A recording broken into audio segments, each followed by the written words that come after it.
سارے ختم یہ مرتبہ صلی اللہ علیہ وآلہ ارشاد فرماتے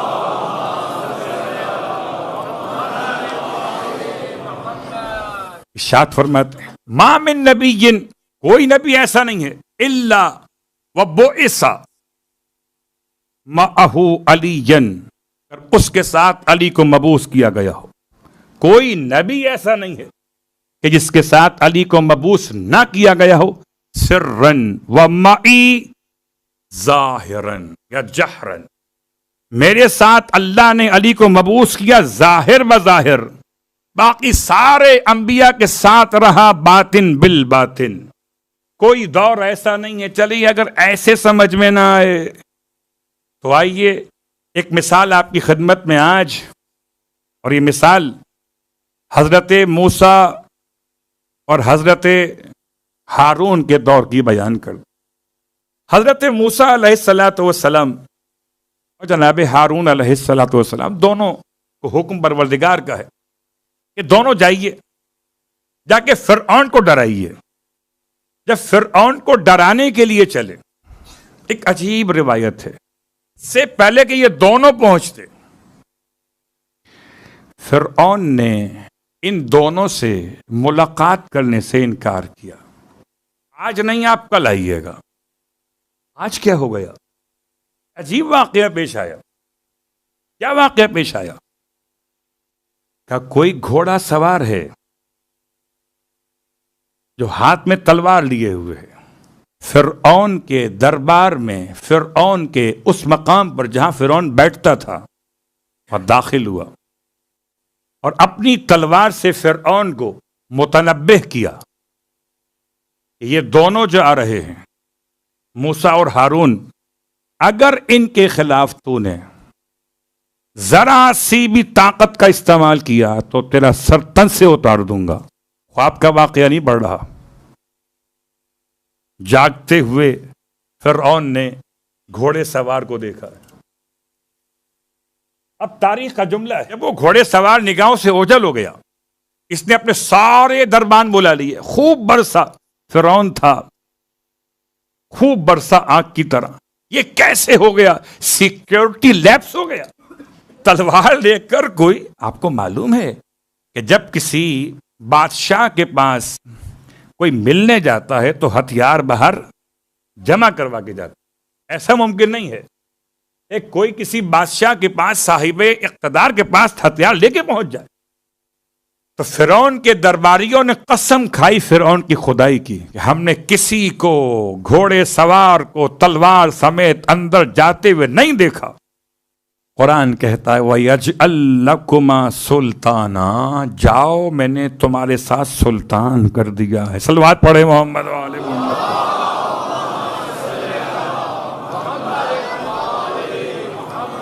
سلطان کون ہے؟ اللہ اکبر۔ صاحب ذوالفقار کون ہے؟ اور اگر ایسے اشارے سمجھ میں نہ آ رہے ہوں تو آئیے غور کیجئے۔ مسئلہ اپنوں کا زیادہ ہے، ابھی پڑھاؤں کی بات نہیں ہو رہی۔ انہیں تو کیا سمجھ میں آئیں گے علی؟ علی سمجھنے والے اور ہوتے ہیں، گلی میں پھرنے والے اور ہوتے ہیں۔ ذرا اپنے سر کے بال تو گن کے بتائیے، اپنی رگوں کا حساب تو کر لیجئے۔ جب اپنی معلومات نہیں ہیں تو علی ابن ابی طالب کا مقام سمجھنے چلے۔ امام علیہ السلام کو خدا نے دو وجود بخشے ہیں، ایک وجود نورانی ہے، ایک وجود جس میں مثالی ہے، جس میں مثالی ہے پیغمبر کے ساتھ۔ اب جس میں مثالی پہ ذوالفقار نازل ہوئی وہ یہاں کا مسئلہ، لیکن ہر نبی کے ساتھ طاقت ساتھ ساتھ چلی، طاقت خدا، اظہار طاقت خدا علی ابن ابی طالب سارے انبیاء کے ساتھ۔ جی کچھ لوگوں کو مثال سمجھانے کے لیے کہ سرکار مولا کائنات علی ابن ابی طالب علیہ السلام ارشاد فرماتے ہیں،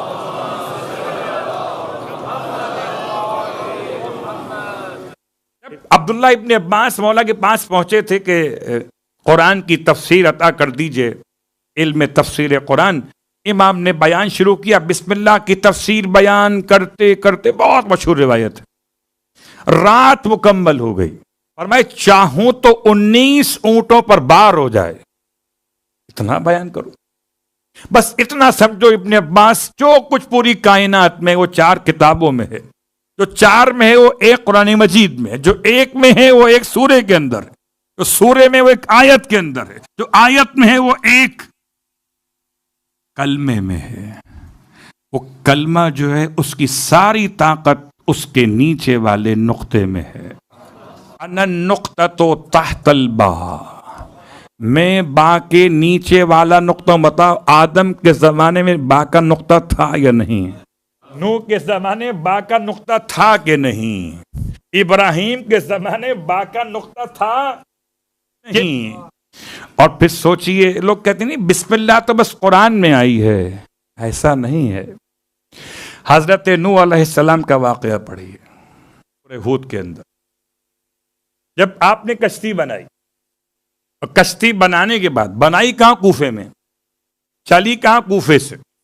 تو جب چلنے کے لیے آپ نے کشتی کو چاہا کہ موجوں کے حوالے کریں تو بسم اللہ مجریہا و مرساہا، اللہ کے نام سے، اللہ سے نہیں، اللہ کے نام سے، اللہ کے نام سے یہ چلتی بھی ہے اور رکے گی بھی. تو چلی بھی اللہ کے نام سے کوفے سے، اور رکی اللہ کے نام پر نجف میں. تو لفظ بسم اللہ کا استعمال ہوا کہ نہیں ہوا؟ اگر بسم اللہ قرآن میں ہی نازل ہوئی ہے تو حضرت نوح کیا پڑھ رہے تھے؟ اور جب جناب سلیمان نے ملکہ سبا بلقیس کو خط لکھا، سورہ نمل خط لکھا تو الفاظ کیا تھے؟ انہو من سلیمان انہو بسم اللہ الرحمن الرحیم. یہ خط سلیمان کی طرف سے ہے، اللہ کے نام سے جو رحمان بھی اور رحیم بھی ہے. بس خط کا ایسا اثر ہوا کہ سر اٹھا کے چلتے تھے، سر جھکا کے آئے، کیونکہ بے کی طاقت ساتھ ساتھ تھی. اب میں نے ان کے لیے ذرا سی مثالیں بدلی ہیں کہ جنہیں آیت سمجھ میں آتی ہے، آیت اللہ سمجھ میں نہیں آتی. بسم اللہ کا استعمال جناب نوح نے کیا قرآن کے نزول سے بہت پہلے، حضرت سلیمان نے کیا قرآن کے نزول سے بہت پہلے. بسم اللہ الرحمن الرحیم کے بارے میں پیغمبر کا فرمان ہے کہ جس کام کی ابتدا بسم اللہ سے نہ ہو وہ ابتر ہے. آدم کا پیغام ابتر تھا، کیا نوح کا آنا ابتر تھا؟ اگر سب بہتر تھا تو بسم اللہ سے تو آغاز کیا ہوگا. اور جب کوئی کام بسم اللہ سے شروع کیا جائے، بہت غور کیجئے، ہر نبی نے پڑھی بسم اللہ، بس حاکم شام نے نکالی بسم اللہ. اور جب نکالی تو جو پیچھے کھڑے ہوئے کچھ منصف مزاج لوگ تھے. چوری تو بہت ہوتی ہے نا، کبھی ووٹ کی چوری ہے، کبھی مینڈیٹ کی چوری ہے، آپ کو تو خوب معلوم ہے. کبھی چوری کہاں کی ہے، کبھی کہاں کی ہے. ایسے لوگ تھے نماز میں بھی چوری سے باز نہیں آئے. نماز تو برائیوں سے بچاتی ہے، یہ پیغمبر کا فرمان ہے، یہ قرآن کی آیت ہے کہ ان الصلاۃ تنہا عن الفحشاء والمنکر. یہ کب کا واقعہ؟ یہ مدینے کا واقعہ ہے. اس سال کو جماعت کا سال کہا گیا، اور اس جماعت کے سال میں جب مدینے میں نماز جماعت پڑھانے والے حاکم شام نے نماز پڑھائی اور بسم اللہ نہیں پڑھی، تو نماز کے بعد کہا گیا اسرقت ام نسیتا، کیا تم نے چوری کی ہے یا بھول گئے ہو؟ تو پتہ چلا مزاج یہ بنا، جس کام میں بسم اللہ نہیں ہے وہ چاہے نماز ہی کیوں نہ ہو، جس کام میں بسم اللہ نہیں وہ چاہے انبیاء کا پیغام ہی کیوں نہ ہو، نامکمل ہے، ابتر ہے. ہر کام کو بہتر بنانے کے لیے کل بھی بسم اللہ تھی اور آج بھی بسم اللہ ہے. اور کل بھی بسم اللہ کے با کے نیچے کا نقطہ علی ابن ابی طالب تھے اور آج بھی ہیں. میں آپ سے پوچھ لیتا، بتائیے اتنی بار کہتے ہیں یا علی مدد، کبھی سامنے مولا کو دیکھا آپ نے؟ جو ضد ہے کہ دکھاؤ نبی کے ساتھ کہاں تھے، آپ کے ساتھ کہاں؟ ہر گرتے ہوئے انسان کو سنبھالنے کے لیے نام علی کل بھی کافی تھا اور آج بھی کافی ہے.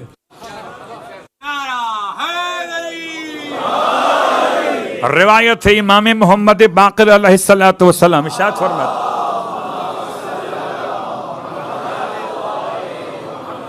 جابر آپ کے ساتھ ساتھ ہیں کہ آپ کے چاہنے والوں میں سے ایک کے گھر سے ایک چھوٹا بچہ باہر آیا امام سے ملاقات کرنے کے لیے. امام نے بچے سے نام پوچھا, نام کیا؟ کہا محمد. سوال کیا کنیت کیا ہے؟ کہا علی. میں اپنے نام کی بات نہیں کر رہا, میں تو بات کر رہا ہوں بچے کے نام کی. نام کیا ہے؟ محمد. کنیت کیا ہے؟ علی. امام مسکرائے, فرمایا یہ دو نام ایسے ہیں کہ جن کو سن کر شیطان ایسے پگھل جاتا ہے. اللہ اکبر. شیطان ان دو ناموں کو سن کر اس شخصیت سے دور اور اپنے آپ کو بچانے پہ مجبور ہو جاتا ہے. اسی لیے تو ہم پڑھتے ہیں یا محمد یا علی یا علی یا محمد اکفیانی فإنکما کافیان وانصرانی فإنکما ناصران. اب جاتے جاتے آپ کی خدمت میں کبھی مشکل پیش آئے تو مولا کے نام سے توسل کیجئے. توسل کیسے؟ ایک چھوٹی سی مثال آج, باقی باتیں انشاءاللہ آنے والے راتوں میں. 10 دن کا عمل ہے اور 10 دن کے عمل میں عشاء کی نماز کے بعد اس عمل کو انجام دیا جائے. عمل کیا ہے؟ کہ 2 رکعت نماز حاجت بطریق نماز فجر قربتاً الی اللہ. مشکل پرچہ نہیں, آسان سا پرچہ. 2 رکعت نماز پڑھنے کے بعد 132 مرتبہ درود ہے, 132 ٹائم درود. اور درود کے بعد پھر مولا کائنات علی ابن ابی طالب علیہ الصلوۃ والسلام کا نام لے کر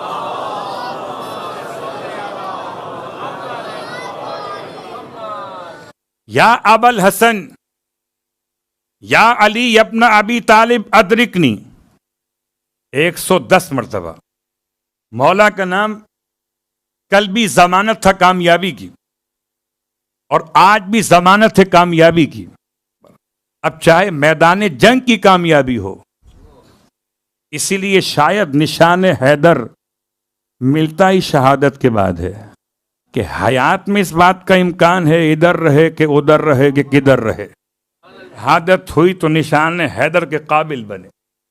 لیکن صرف میدان جہاد نہیں بلکہ میدان نفس کے اندر بھی کبھی پکارے مولا کو. لوگ کہتے ہیں کہ ہم علماء مولا کا نام نہیں لیتے. آیت اللہ خوئی اٹھتے بیٹھتے ہوئے یا علی یا علی یا علی, بوڑھے ہو چکے تھے اور اتنے بڑے صاحب علم کہ زمانہ غیبت کبریٰ میں بعض علماء کے نزدیک ابھی تک آیت اللہ خوئی جیسا صاحب علم نہیں مل سکا. اتنے بڑے صاحب علم اٹھتے بیٹھتے ہوئے یا علی یا علی یا علی. کسی نے سمجھا کہ یہ اللہ کو علی پکار رہے تو اس نے کہہ دیا علی العظیم, تو تاکید کے ساتھ اب جملہ بدل کے فرمایا یا علی ابن ابی طالب.